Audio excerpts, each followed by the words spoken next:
دنیا میں بیری ہے، ہر بیری کے درخت پہ ان نظروں نے جنات کو دیکھا ہے، میں ان نظروں کی بات بتا رہا ہوں، کوئی بیری کا درخت ہو جہاں جنات نہ رہتے ہوں ممکن نہیں، لیکن نیک اللہ والے جنات رہیں گے۔ السلام علیکم ورحمۃ اللہ وبرکاتہ۔ ناظرین کرام، میں ہوں آپ کا دوست مولانا احسان رضا۔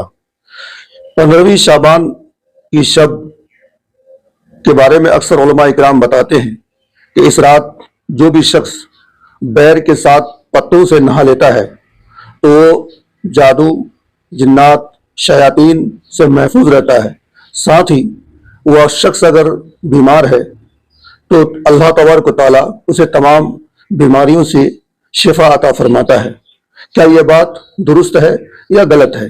بڑے بڑے علماء کرام، بڑے بڑے محققین نے جو یہ فرمایا ہے کہ 15ویں شب کو جو بھی شخص بیر کے ساتھ پتوں سے غسل کرتا ہے، اللہ تبارک و تعالیٰ اسے جنات، شیاطین اور تمام طرح کی بیماریوں سے نجات عطا فرماتا ہے۔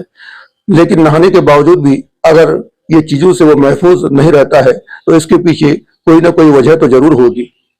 لیکن اس کے پیچھے کیا وجہ ہے میں انشاءاللہ آپ کو ویڈیو کے آخر میں ضرور بتاؤں گا، کیونکہ نہانے کے جو طریقے ہیں اس طریقے سے ہم غسل نہیں کرتے، اور نہانے کا جو وقت ہوتا ہے اس وقت پہ ہم غسل نہیں کرتے۔ تو وقت کیا ہے، طریقہ کیا ہے، انشاءاللہ ہم ویڈیو کے آخر میں ضرور بتائیں گے۔ اس سے پہلے ہم علماء کرام کا ویڈیو دیکھتے ہیں کہ یہ لوگ غسل کے بارے میں کیا کہتے ہیں۔ چلیے ہم سب مل کے ویڈیو کو دیکھتے ہیں۔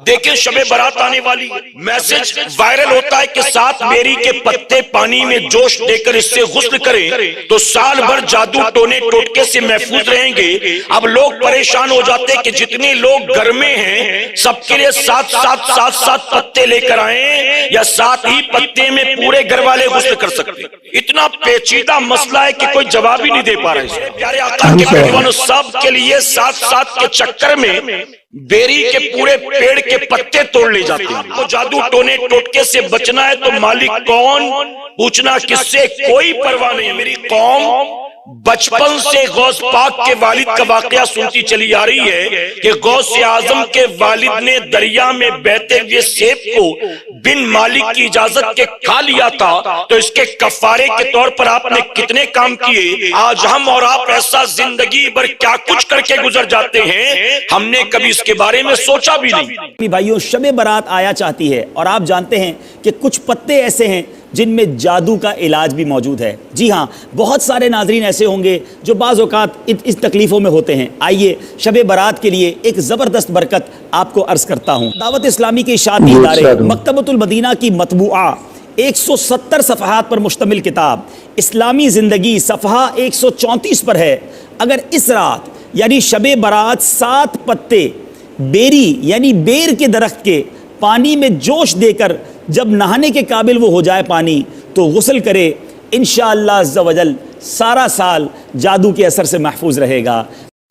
یہ کہتے ہیں کہ سنا ہے کہ 15 شعبان کو بیری کے پتوں سے نہانا چاہیے تو بیماری وغیرہ نہیں ہوتی، یہ معروف ہے۔ تو یہ اکابرین کے معمولات میں آیا ہے، اگر کوئی کرنا چاہے ٹھیک، نہیں کرنا چاہے تو کوئی مسئلہ نہیں ہے۔ ہمارا ایک بہت بڑا المیہ یہ ہے کہ آپ قرآن کی واضح آیات سنائیں جس میں اللہ تعالیٰ کا فرمان ہے، حدیث سنائیں جس میں نبی کریم صلی اللہ علیہ وسلم نے واضح چیزیں بیان فرمائیں۔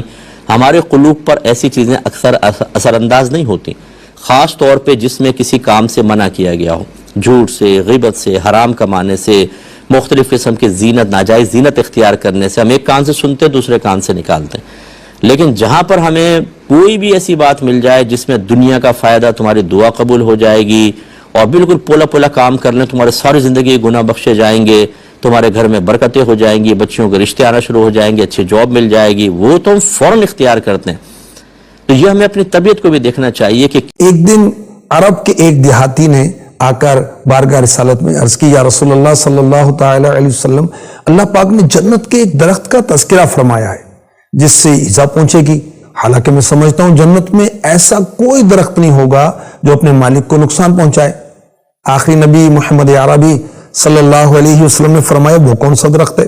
عرض کی وہ بیری کا درخت ہے، کیونکہ اس میں کانٹے ہوتے ہیں جو کہ ایذا پہنچاتے ہیں۔ میرے نبی صلی اللہ علیہ وسلم نے فرمایا، کیا اللہ پاک نے یہ نہیں فرمایا بے کانٹے کی بیریوں میں؟ اب وہ بیری ایسے پھل دیتی ہے کہ جب اس میں کوئی پھل پک کر پھٹتا ہے تو اس سے 72 اقسام 72 کائنڈس کے کھانے نکلتے ہیں اور ہر ایک کا ذائقہ دوسرے سے مختلف ہوتا ہے. تو بیری کا درخت جنت میں بھی ہوگا اور جو جنت کے بیر ہوں گے اس میں کانٹے نہیں ہوں گے. بیری کا درخت سب سے افضل درخت ہے, اس کے بعد کھجور کا درخت. سدرہ میت کو بیری کے پتوں سے کیوں دھویا جاتا ہے؟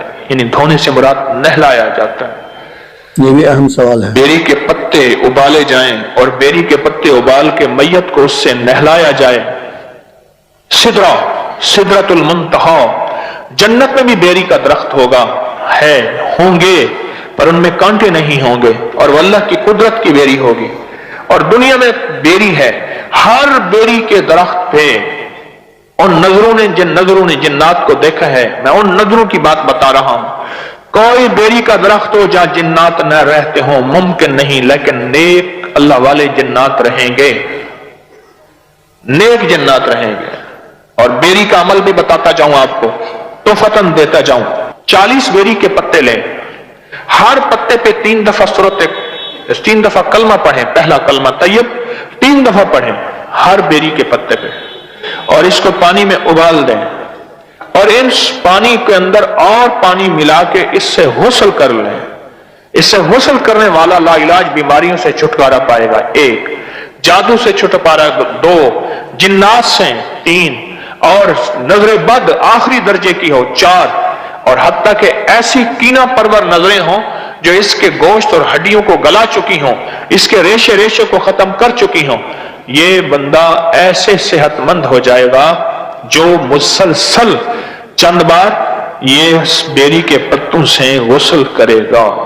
حضرت اکرام, ویڈیو کے آخر میں 3 اہم خاص چیزیں بتانا چاہوں گا. سب سے پہلے خاص چیز یہ کہ آپ جس پیڑ سے پتے کو توڑتے ہیں وہ پیڑ کے مالک سے آپ اجازت لے لیں. اگر آپ کا پیڑ نہیں ہے تو اجازت لینا ضروری ہے. دوسری اہم چیز یہ کہ غسل کا طریقہ کیا ہے اور غسل کس وقت کرنی چاہیے وہ بتا رہا ہوں.